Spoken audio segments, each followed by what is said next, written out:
Hello mga langka, for today's video, gagawa ako ng baked potato. Ayan. Wedges baked potato. Ayan siya. So, maglalagay lang tayo ng olive oil. Then, paprika. Mga 1 teaspoon. Naglalagay din ako ng chili flakes. Konti lang. Then, half teaspoon of oregano.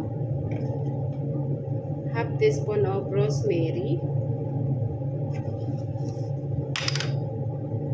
Then, black pepper. Saka yung salt natin.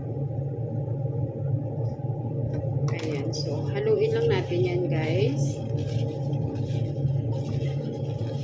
And then, i-oven natin siya mamaya. So, i-marinate ko to siya ng at least 20 minutes or 25 minutes bago ko siya ilagay sa oven.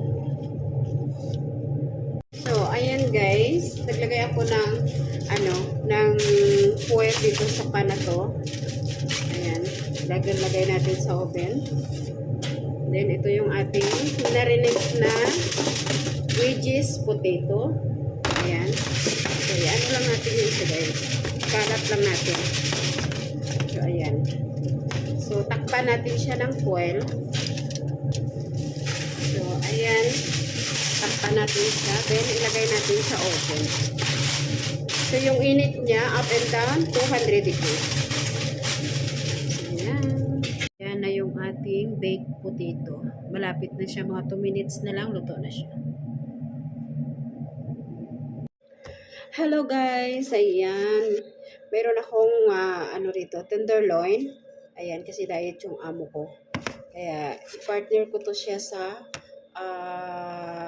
baked potato ko na ginawa.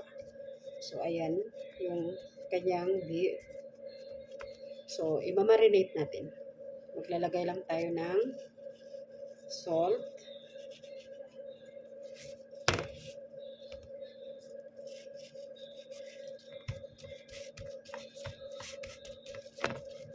Ayan.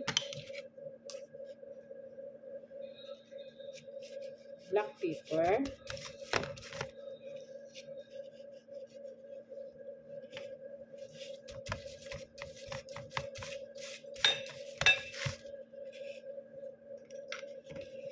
Tsaka Italian seasoning.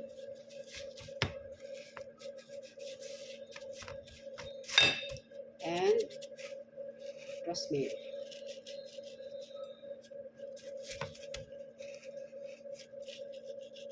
Ayan.